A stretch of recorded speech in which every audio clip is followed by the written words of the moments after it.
those are 40 slums. Sorry, go ahead. Yeah, so Wakiso has like 20 slums, and then Kampala 20 slums. Those are 40 slums for the start. So Now, I want to start in those slums, are they organized around schools or orphanages? What's the organizational structure?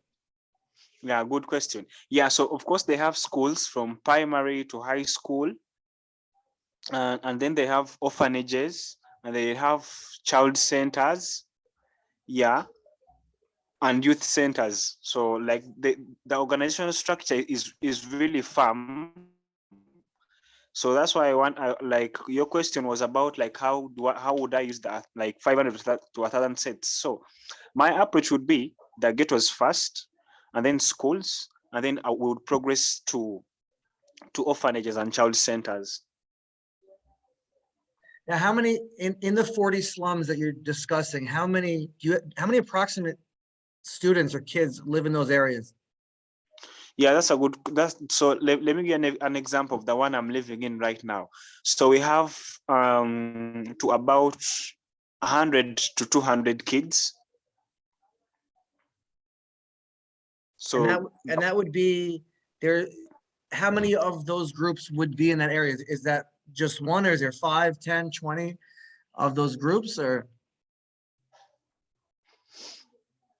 Yeah, good question. Yeah, so let me give you a number. So like each slum in Kampala would have about 100 to 150 and to 200 kids. Okay. Kids and youths, each slum. And, yeah, and you said there's 20 to 40 slums? Yeah, 20 slums in Kampala and 20 slums in Wakiso. So would it be fair to say that if we give one set of sets to each community, that would be a good start? So if we gave 40 sets of, say, 20 or 25 sets, which would be about 1,000, that would be a good initiative? Yeah, like 1,000 sets would be a good initiative. Indeed, it would be a good initiative, because then we'll have to map out the schools. We'll give to 3 categories.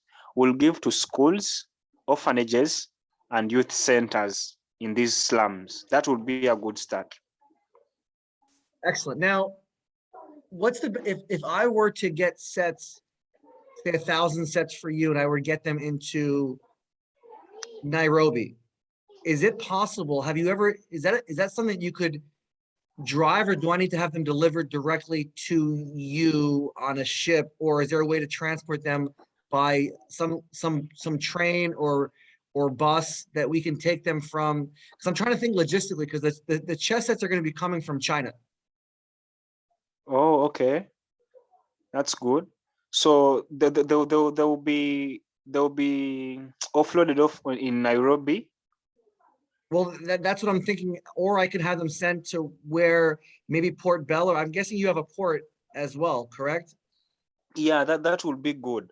So you're trying to use like water transport to ship?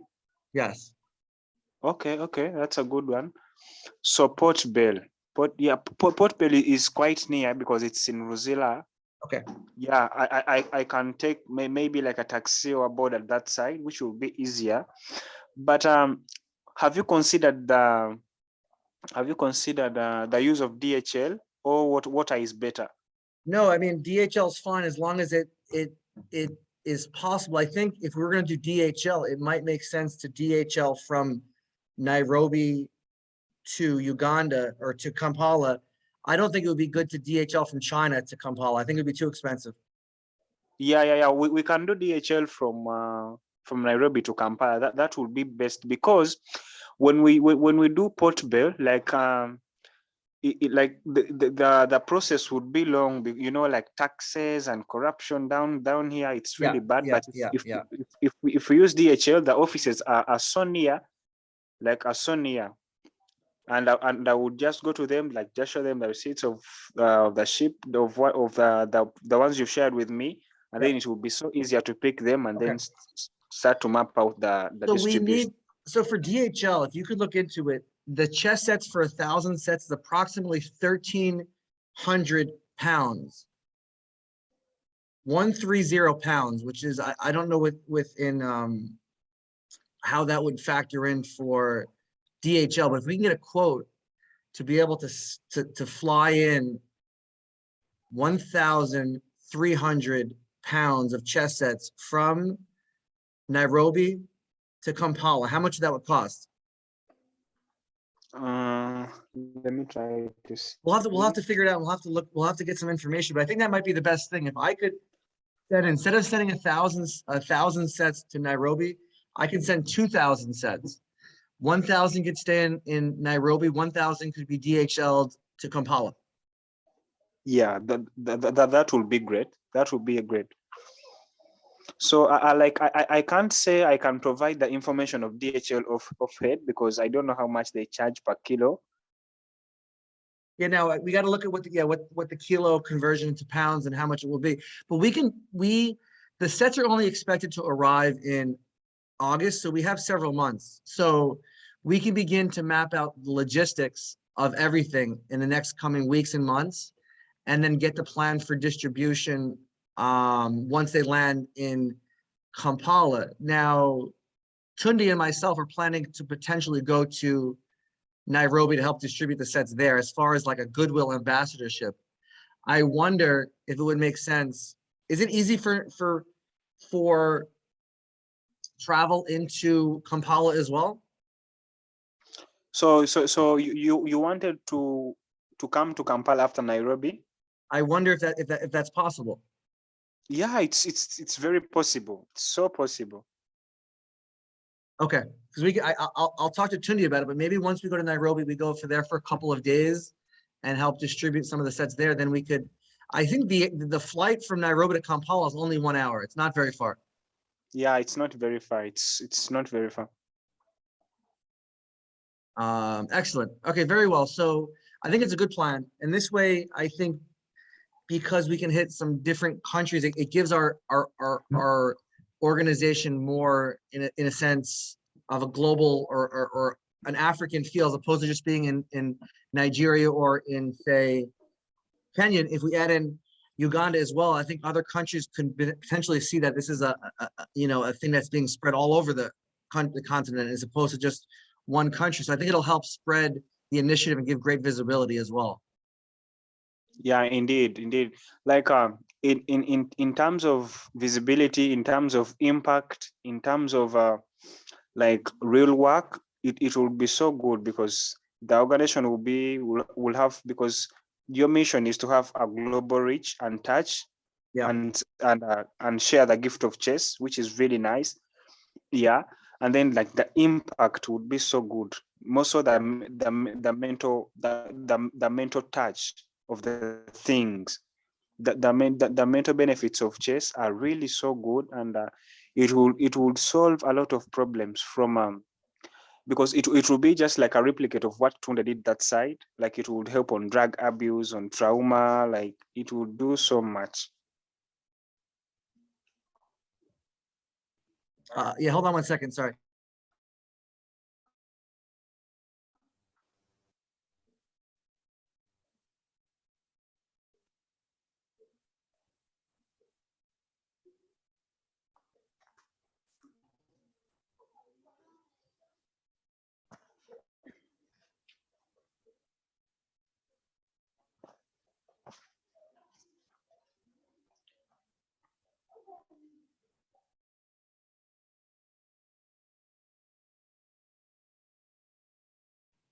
Hello?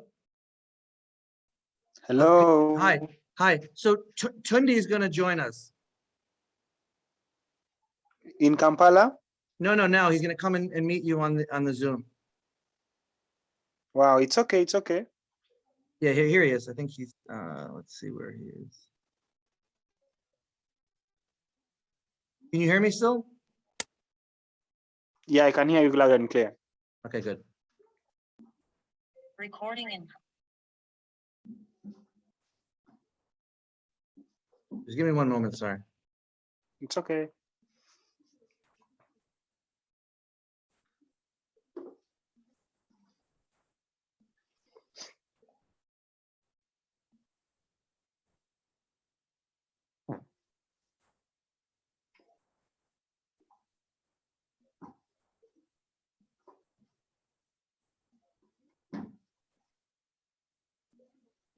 Yeah, so I think it really is becoming a movement, all across Africa with what Tundi started, what you're doing independently. And I've seen you've been doing this for a long time, not just in the last couple of months, but for the last, you know, some years. So yeah, I I I gather there's probably lots of people that are doing stuff independently all over that we can help support.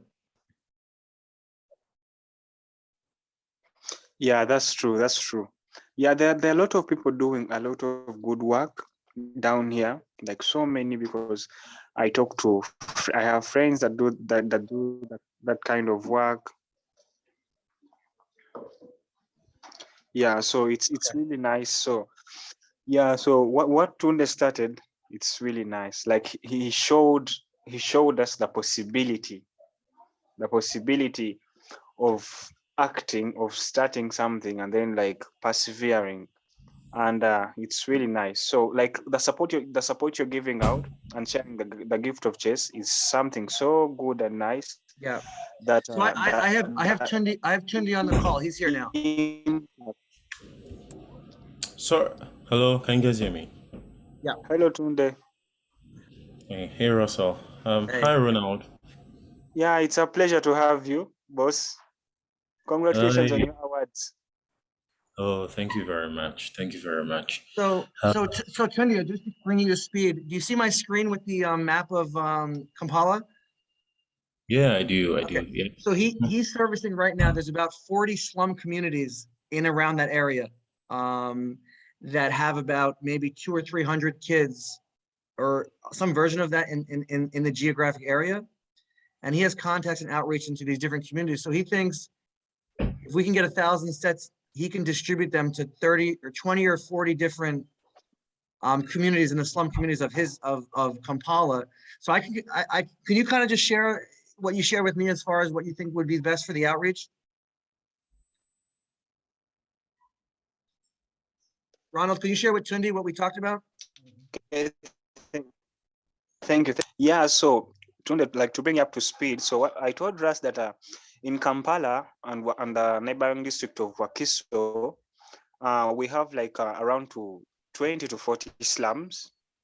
Yeah, and then he asked about like what's the organizational structure, and then like I suggested that it would be best if we target like youth centers, like orphanages and schools. That would be a good way to start, because I personally think that it would be best to engulf and attract these kids like in their own slums and orphanages, and then schools, like schools themselves, which would be a good way. Okay. Okay. Okay. That sounds brilliant. And I think I follow Ronald on Twitter. Do I follow you on Twitter, Ronald? Yes, sir.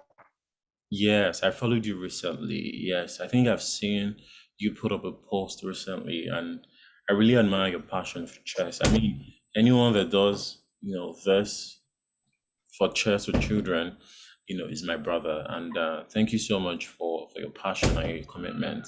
I think this is a brilliant idea. And Russell, I think this fits perfectly into our mission, like to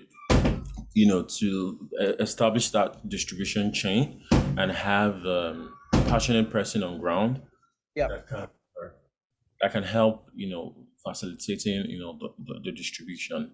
So okay, so here's a thought, right? Here's a thought. One thing I know is that getting the sets down to Uganda and distributing them across isn't a problem, but how can we um, train the people so they don't just have the resources, but they have the technical know-how, right, to be able to impact the knowledge, using our curriculum, using our programs. We still need at least one person with that level of expertise. So how do we intend to scale that?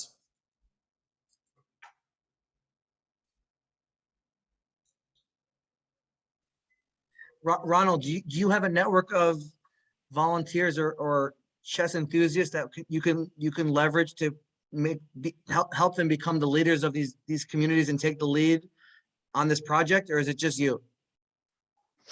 Yeah, thank you for the question.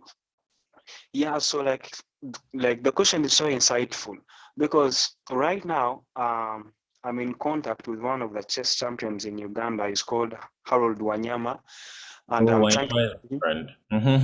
My is a Yeah, good. that's good. Yeah, so he's trying to take me through like the processes, and I'm trying to understand like the dynamics of the process itself.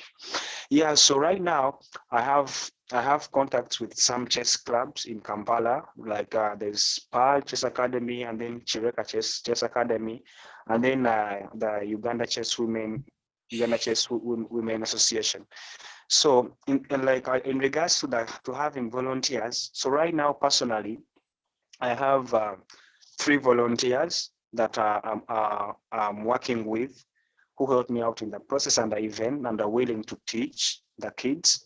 Yeah, in regards to to other slums, I have the network in like 10 slums. Yeah, for 10 slums, I have people that are there because growing up in one myself, like I try to reach out to this sector. So I have friends in those slums that would help like to lead the project. If I sell them the idea, they would be humble to lead the project and avail the time.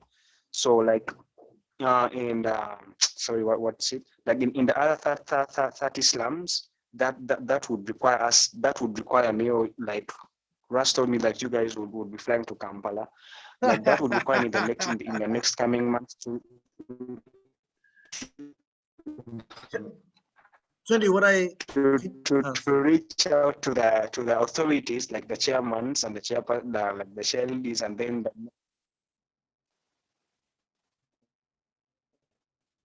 Mm. okay, so Ronald, the chairpersons and the leaders and the youth leaders, and then like trying to sell. Can you hear me? Yeah, yeah, it's better now. Yeah, yeah, Hello. yeah, we yeah, hear you. We hear you. yeah. Yeah, that's good. Yeah. Oh, it's breaking up Yeah. again. So, So Ronald, I'm gonna jump in because you're a little bit. Um, reach out to these youth leaders and then the chairperson, basically it's okay. yeah, you were breaking up a little bit, but it's okay. I just was gonna tell Tuni what we spoke about. So, Tuni, we spoke with the Lighthouse Academy in Nairobi yesterday. Okay. Um, remember that? And I think Yeah. of the 5,000 sets that we're currently manufacturing in China, I think maybe we take 2,000 and bring them into Nairobi. And he said that DHL, because Nairobi and Kampala are fairly close, they're about an hour flight. Instead of bringing 1,000 into Nairobi, if we bring 2,000, then we can bring 1,000. He's going to look into the cost of DHL from Nairobi to Kampala for 1,000 chess sets. So I'll just ship the 2,000 to Nairobi, and then we'll transport from there to Kampala, and then the other 3,000 we can send into Lagos. But that's the idea. And I told him that me and you are interested in going to Nairobi this summer with when that happens. And it's about an hour flight from Nairobi to Kampala. So I was just kind of talking out loud a little bit about some of the logistics of how this might be possible. Oh, okay. Okay. So what does it take to send 1,000 sets from Nairobi to Kampala? Have you ever had to send something, Ronald, Yeah, from Kampala rather to Nairobi? yeah. Thank you for the question. Yeah, so I've like recently I was working with a client, but she was in Tanzania, and then one in Kenya. So like for her, like they had a transport network of trucks. So I would send through that. But we have buses, like buses that come from Kampala to Nairobi and then from Nairobi to Kampala, Mhm. which would be a good way.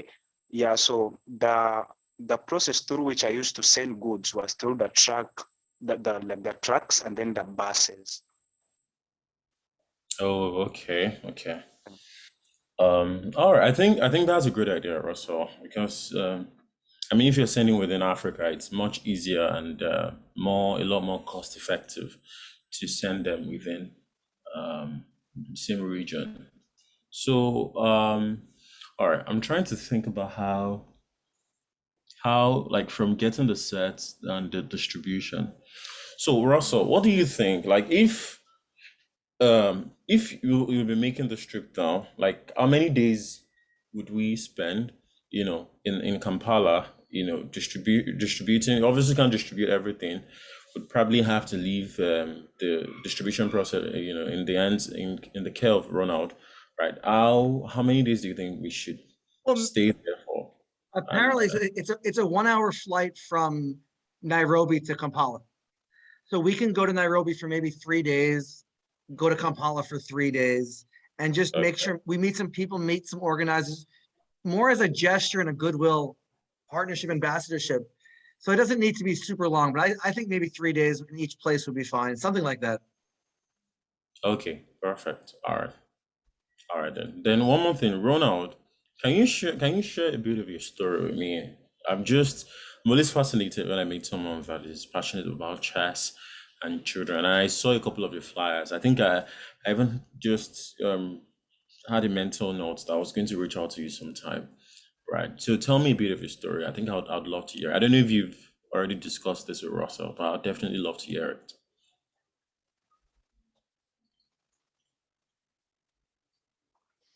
Thank you for the opportunity, Jonde. Yeah, so my story begins in 2000, Okay. the 1st of January, yeah, in a place called Mengo Chisenyi Kakajo, which is a slum in Kampala.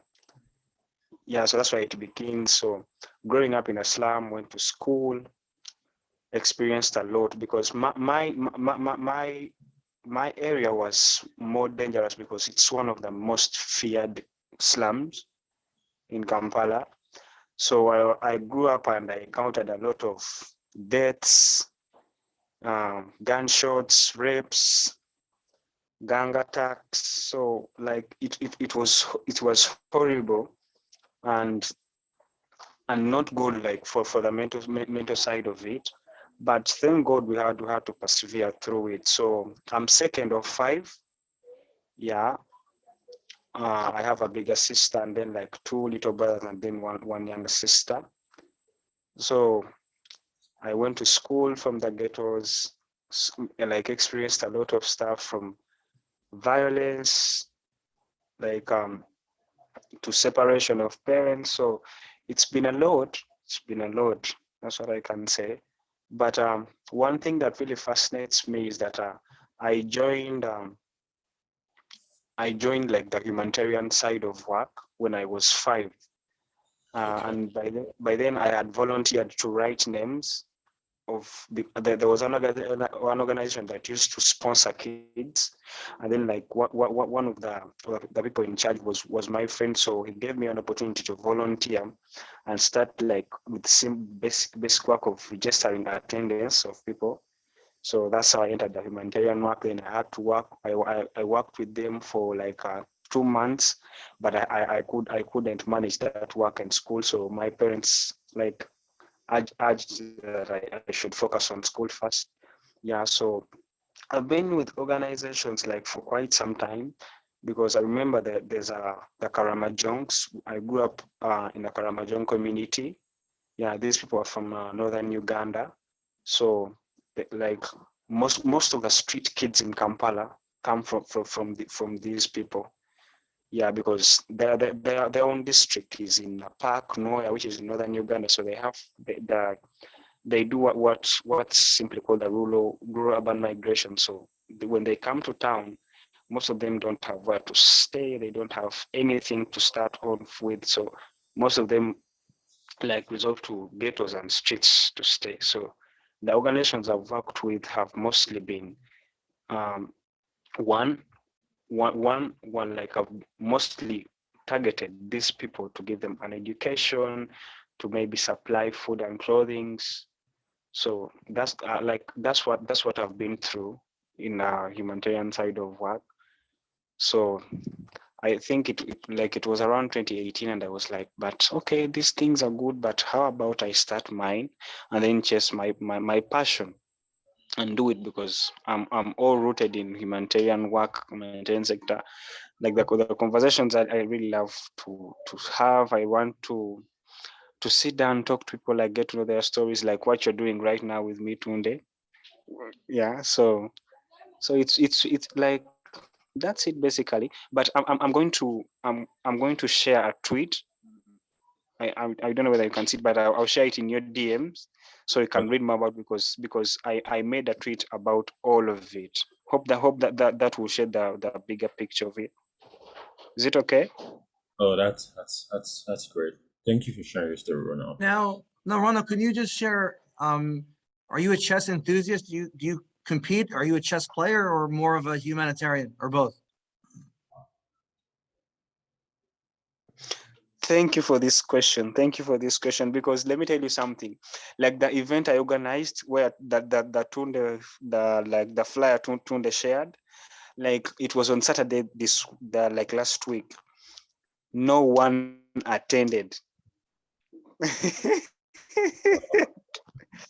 Like no one attended. So like it's been so nerve breaking, because man, no, it's been so nerve breaking. So one thing is like the game of chess really fascinates me. Like it really fascinates me. What I love most about it is like its mental benefits in laying strategies and understanding people and understanding like environment, like getting to read people and environments and how they work. Because I'm more fascinated with systems and how they operate. So I myself, I'm just beginning out to play chess. My little brother teaches me. You get, but what really fascinated me was like, okay, if I learn and love how it functions, about if I share it with these people, get like learn with my people and then like come up with them, so we could all be one good force. Yeah. So I wouldn't say like I play chess or I compete. No, I don't do that. Yeah.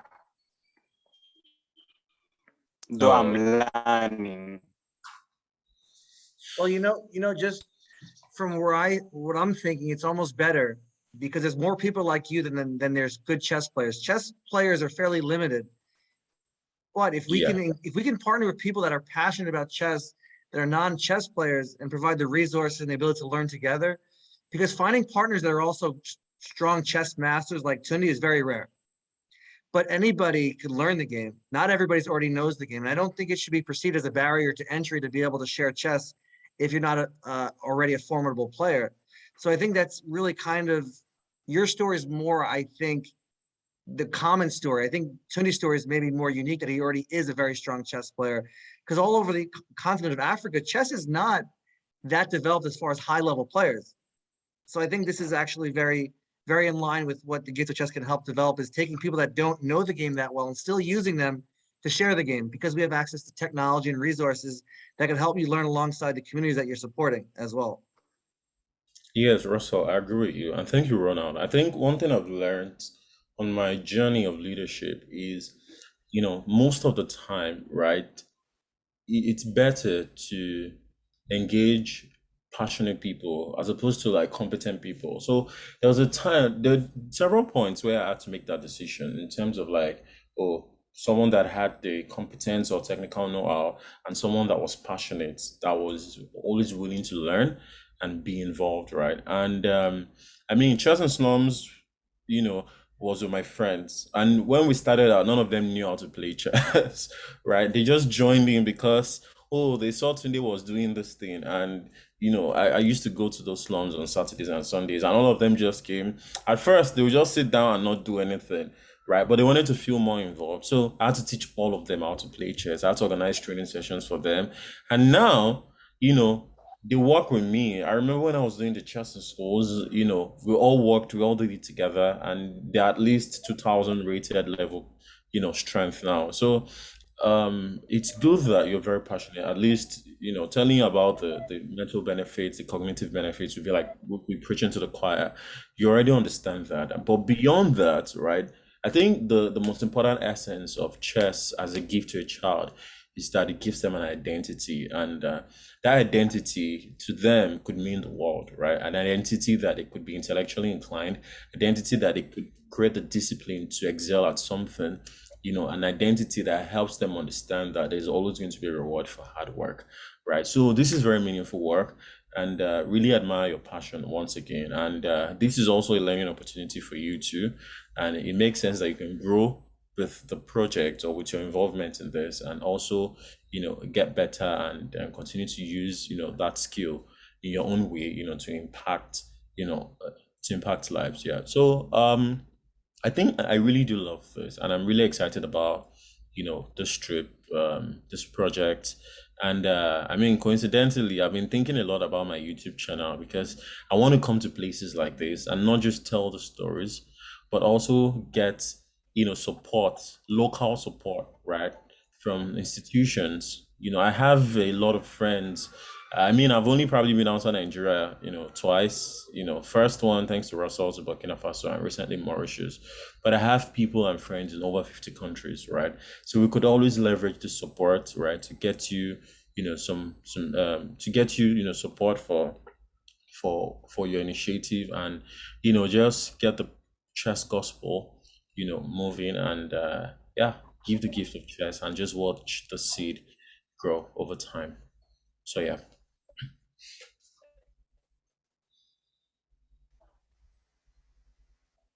Wow, wow.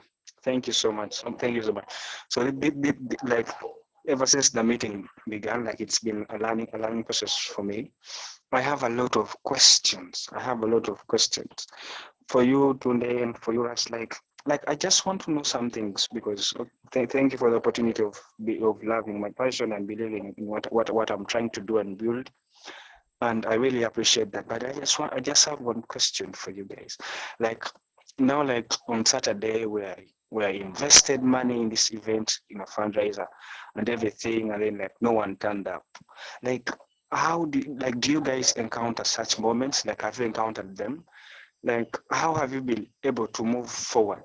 Because I know like passion drives you, because passion is driving me right now, because like on Saturday, like people didn't come, disappointed me, but on Saturday I slept at around 3 a.m.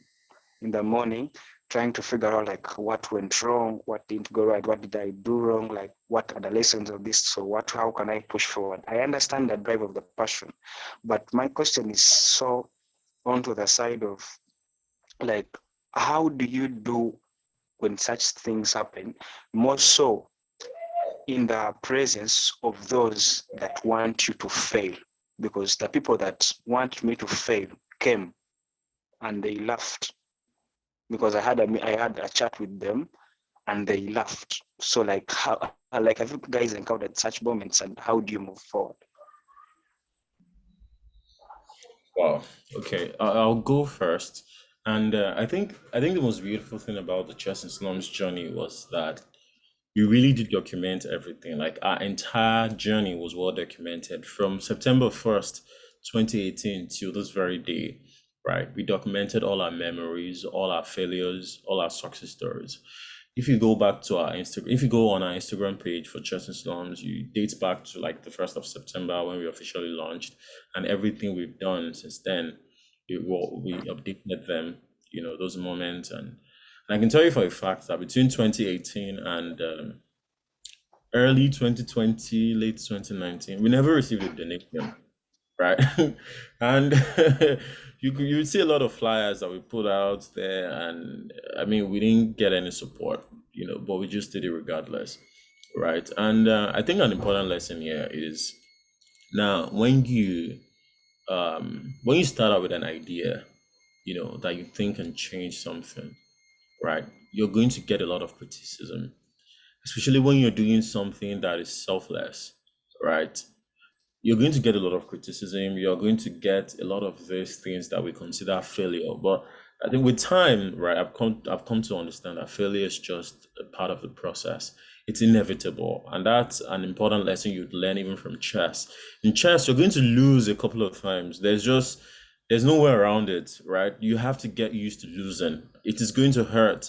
You're going to be like, your kids are going to cry that they're not going to play chess anymore. But then losing would always be a part of the journey, and they have to embrace it and take the most important lessons there.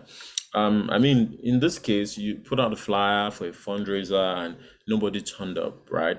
I mean, fair, right? It happens, and that's just life. Sometimes you have these expectations and you think you've done all the right things, but then it doesn't just go as planned. Oh, sorry.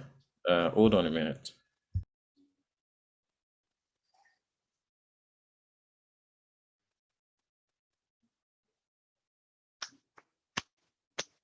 Hey, okay.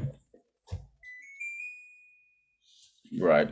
So yeah, so I understand, what how you feel and how, the naysayers can be like, oh, what is it doing? And they could make fun of what you're trying to build because they don't understand it, right?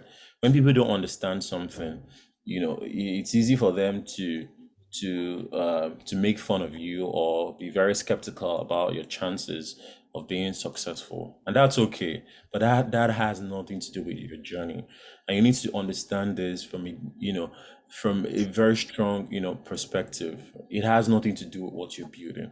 What matters to what you're building is that you're in it for the right reasons and you have a vision for it, right? And another thing that I think will be very helpful for you is you need to like develop business acumen, right? You need to, it's easy, you can be very passionate about something, right?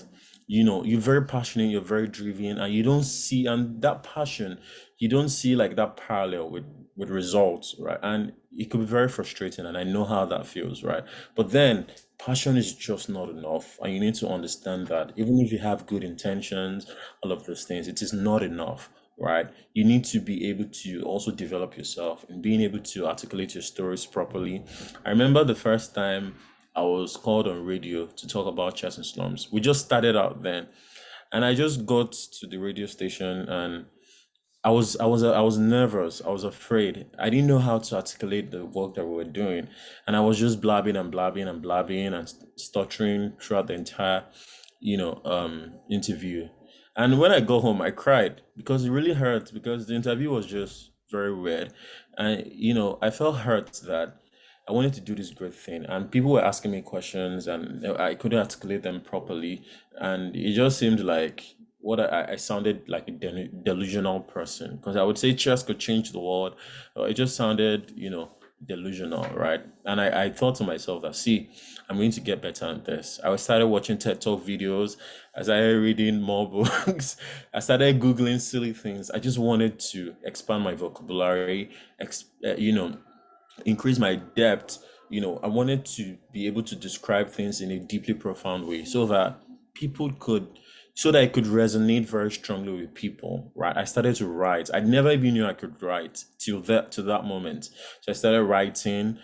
People would not understand chess and the intricate details, but they would understand how it could be valuable, meaningful to a child, in poverty, to a child without hope, right? So these things, understanding these things over time and staying consistent with it, you know, just put us on this trajectory. And now that we're at this point now, everyone just sees the success story, but no one knows, how it all started and those quiet years when nothing was happening and we're just in the dark, just building and staying consistent with it. So just let these things guide you, right? Sometimes it may take time, but when you have someone like me or Russell that have lived out these experiences, it's easier for you to just learn from them, and so you don't have to take the entire long route, right? So these are some of those experiences I had, and in perception is important. When you only see them as stepping stones as a part of the process, then it doesn't stop you, right? So just embrace that thing, stay consistent, continue to improve yourself because you need to devote the best part of yourself to whatever it is you're building, right? So that when opportunities meet you, come at that point, you're prepared for them. The opportunities will come, don't worry. You're doing good. You're change. It takes a lot of great effort to do well in the world, and very few people have the courage to do that. So your opportunities will come. Stay consistent with it, build capacity for it, and continue to put yourself out there every day. And failure will just be a stepping stone, and it will all be a phase that will pass. So I'm sure Russell would have a lot Yeah, of. no, that was great. I just a couple things like when I heard your story about the flyer and no one showed up, that's what's supposed to happen. Most times no one shows up. It's rare that someone shows up, and in 2007, 2008, when I started chess in New York City, no one ever showed up, and I was down to my final couple $100 that I had left, and I said, I am just going to go to the print shop and print up 5,000 flyers and stick them all over the streets of New York to come to the event because no one was coming, and I spent all day putting flyers over every bus stop and lamppost across New York City. Only that night I got an email from the city of New York saying, you're going to be fined for every flyer that you have on the street. So you got to go pick them up or it's going to be like a $500 fine. So I spent my final money putting flyers all over the city just for the very next day to go back and pick them all back up and have no money and potentially be fined by the city of New York. So that's very normal. Being successful is a huge process, but one thing I think I benefited from was that if I knew what I knew, I would have never done it. Because if you know that failure is such an option, you'll never start. But by failing, I learned so much, and I became, in a sense, an industry disruptor because I never was part of the industry. I didn't know what I was doing, and I failed so many times. And if I would have known I was going to fail, I would have never done it.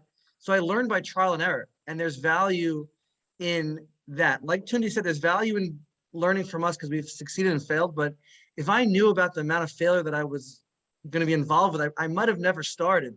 So there's something about that process as well. I think ultimately, if you're in it for the right reasons, you're passionate, you're committed to being in it long term, the failures will only be short term, momentary. You'll find a way to, because we're smart people. As humans, we evolve. That's why humans have to fight and flight. They have to eat. And when you fail, you got to find a way to be successful. And if you're passionate and you believe in what you're doing is good and it provides purpose, you'll find a way to get to where you're going to be. So I think, don't be discouraged by any momentary thing. As long as you're committed and you see the value you're providing long term, every failure will lead to something. And what you're doing now will not necessarily ultimately be where you're going to be successful in the next coming years. You're going to find a variation or an angle or some spot, like Tundi found his angle and I found my angle, but it came through the process of failing where I learned how to be successful. And so I think that's, and the last thing I'll say is, not that me and Tundi are really anything special. I consider us just, we're just like everybody else, just trying to find our place in the world. And we're just trying to hustle just like you are. But the fact that you're talking to us is you've done enough and believed in yourself enough to put yourself in a conversation where you can potentially be in a partnership with people that are all thoughtful, caring, and well-intended people. So I think that you fact that you got this far in a conversation with us, not that we're super special, but it definitely speaks to your to where you're going. So I would say keep up the great job. Wow, wow, wow. Thank you so much for that advice. Like, I really feel so much better now. I Oh, really feel so much Ronald, better. I want to tell you one more story. I apologize, and Tony's gonna like this because this is a very funny one. So It's okay. I always thought that if you get into the news and the media, that people will see you and your business and life will change overnight. And I thought this, just like Tony's first interview on the radio, I was doing chess on the streets of New York City and by the Columbia University in New York. And they had a journalist who wrote for the magazine, the Columbia University magazine. It was 2009, and Barack Obama was an alumni of Columbia University. He was on the front cover of the magazine, but they covered my event. And I spent 2 months writing the article and meeting with the journalist, and I knew it was going to publish. And I knew that once it published, I was going to be famous and our chess club was going to be huge. So I bought all these chess shirts that I was going to give out to everybody because we were going to be so well known after this article. And I bought about 500 t-shirts and I built a website. Anyway, the article came out and I didn't get a single sale from, I think I got one person that said, nice article. It didn't change anything. It was just one small step. And I think Tundi understands that I thought that was going to be the moment. Like, here's the moment and everything's going to change. And nothing, I just bought a lot of t-shirts and nothing happened. Wow, wow. Tundi, you can relate to that, I'm sure. Yeah, totally. Thank you for sharing this, Russell. Thank you. Even Alma is laughing, yeah. All Wow, right, wow, since wow. we are sharing failure stories, let me share a very recent one. Right. So we wanted to do something, Russell. So remember this video I put out about so we did like a reenactment of the Queen's Gambit, right, in our community, in our chess academy and Marco Cole, right? And we spent about like 4 days filming the entire thing, right? And we spent a lot of money. We spent close to $1,000, like putting it together, the costume, the this thing, and the camera. And my thought was, if we could do this, like this could like go viral, and it could help us get into Hollywood and all of that. And we spent time and effort, and the kids did amazingly well. We even discovered that some of the kids were very talented and exceptional at acting. And that was when we put it out, and it just got no traction. And that was just a few people. Oh, nice, nice, nice, and that's it, right? But I mean, we did it, right? And I think that's one thing you really get to understand, on a deeply profound level, that is just in you showing up every day. If no one shows up, like just show up. I'm sure I can imagine how Russell felt. And knowing Russell, he probably didn't think too much of it afterwards. He just moved on to the next thing that he would do. And just kept doing it. And I think that is one, important, quality of, people that do things and excel over time, right? You just have to keep going. Right now, we're already on to our next project. We're already thinking about our next project already. And that's just it. It's just you every day. There's no point. I used to think there was a point in my life that I thought if I got to this level that I was, I mean, I could never have imagined that I'd have gotten to this level. But I would have thought maybe even just a year ago that would be it for me. That wow, I've been successful and I can now relax now, and but I mean, look at me now, still grinding, still going, still thinking about the next thing, the next level, and it just goes on and on. So there's no point of success or point of failure that stops everything. It's just you on and on every day on your journey, embracing your failures, sharing your little wins, and just keep going, going, going, going. And eventually all those things will add up, and it would all count for something. So that's just it, Ronald, right? Just keep going, and everything will be fine.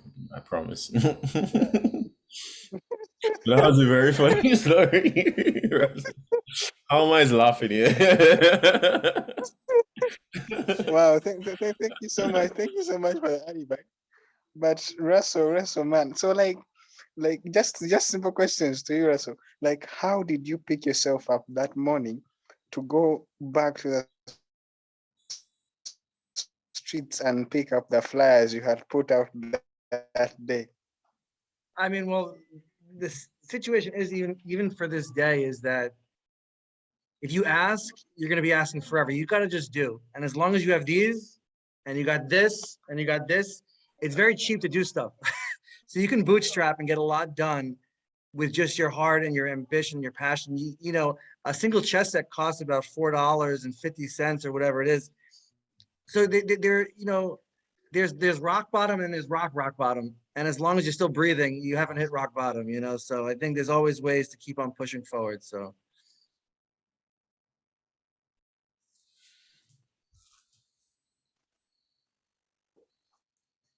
Wow, that's good. That's really nice. Well, I think That's really nice. what I'll do is I'll put you on an email. I got to go get my kids from school, but I'm going to start talking to we'll begin to get a broad level idea about timelines and trips and stuff. But in the meantime, I think we should just begin to conceptualize what the distribution of sets would look like and what partnerships we need to play. And it's going to be, like I said, we're at the end of May, so we have June, July, August, probably 2.5 months before this is a possibility. So we should just keep the conversation going. I'll be planning on my end from making sure that the sets and the distribution from, I think if you can look into DHL or shipping, like I said, it's 1,300 pounds of chess sets for 1,000 chess sets. How we would move that much from Nairobi to Kampala, and if that's possible, and making sure we can confirm that. I'd much rather ship to one destination than not have to ship another shipment to Kampala, but ship it to Nairobi and then move it from there. I think that's easier. And then ship to Lagos and then ship to Nairobi and then distribute from those two hubs. So think about that. And then Tuni and I will discuss more about the project in details. But I think in spirit, I think we're in a good position here. I think it's something that we all want. And like I said earlier, I think the more communities that we get involved, the bigger our story becomes and the more powerful it becomes. It's not just about Lagos. It's not just about New York. It's not just about Nairobi. But now you're talking about Kampala, and it becomes more of a global outreach. And the more people see the global nature of it, I think it's easier to get new adopters and to begin to scale it with real meaningful partners with real resources. And so I think this is really important to kind of bring in that third country in this partnership. And your access to the slum communities, just like Tundi's done in Lagos, is very much in line with what we are kind of hoping to do as well. The last thing I'll say is I want to put it out there for Tundi and for you, Ronald, is that I know the Queen of Katwe is from Uganda, correct? Yes, yes. Yeah. Is there any way that we can make some contact with someone that was involved that maybe they'd want to be part of this project if as it gets closer? That might be a valuable visibility tool as well. Yes, yes. Fiona Mutasi. I'm friends with Fiona herself and the coach, Robert Katende. So I could reach out to Fiona, right? I'm sure she would love to be involved with this. I think she even has a foundation. I can't exactly recall now the name, but I'll just text her. I'll talk to her about it. Tundi, is she in Uganda or she's abroad? No, she's not in Uganda right now. She's abroad. Okay. Right. But she comes, a couple of times, and she has a lot of people on ground Okay. too.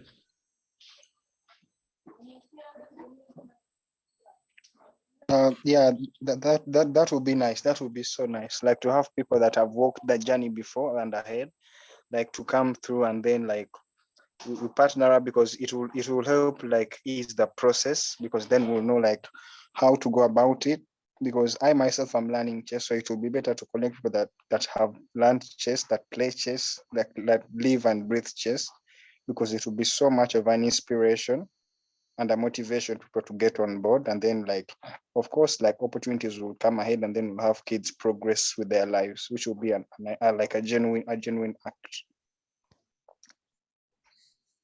Yes, yes, yes.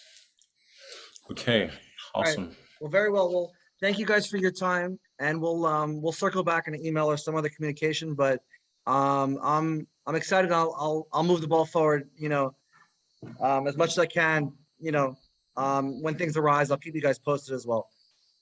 Yeah, that's great. So just a question. So like, is it possible to add on WhatsApp? Yeah, sure, no problem. Let me send you my WhatsApp number. Okay, that's great. Okay, you sent yours. All right, let me just save yours and What in the chat? Yeah, yeah, it's I in the sent mine in the chat. So Yeah, I'm gonna send you mine as well. Hold on. Here you go. 594 445. Okay.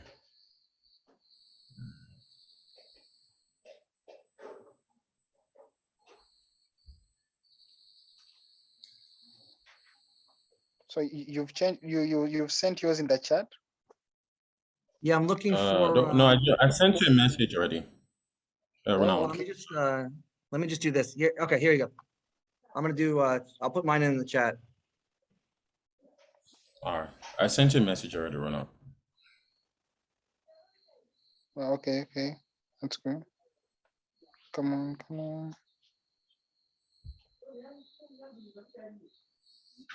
Wow. Yeah. So thank you, Tunde. I've seen it. I've seen the message. So I'll revert after the meeting. All If right. it's okay. And put Ronald, put mine in the chat as well. Tundi, I just shared the article that I told you about from 2008. You can get a good laugh. Okay.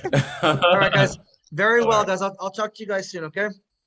Yeah. All So right. Bye. Ras. Yep. So what's your code? Like your country code? Oh, on WhatsApp. I don't know, Tundi. Does the US have? Is it an area code plus something else? No, don't 113. worry. I'll send it to you, Ronald. I'll send it to you on WhatsApp. No worries. It's Okay, then plus Tundi, one. put me in the chat. Yeah. Okay. It's plus Thank one. you Yeah. so much. Okay, guys.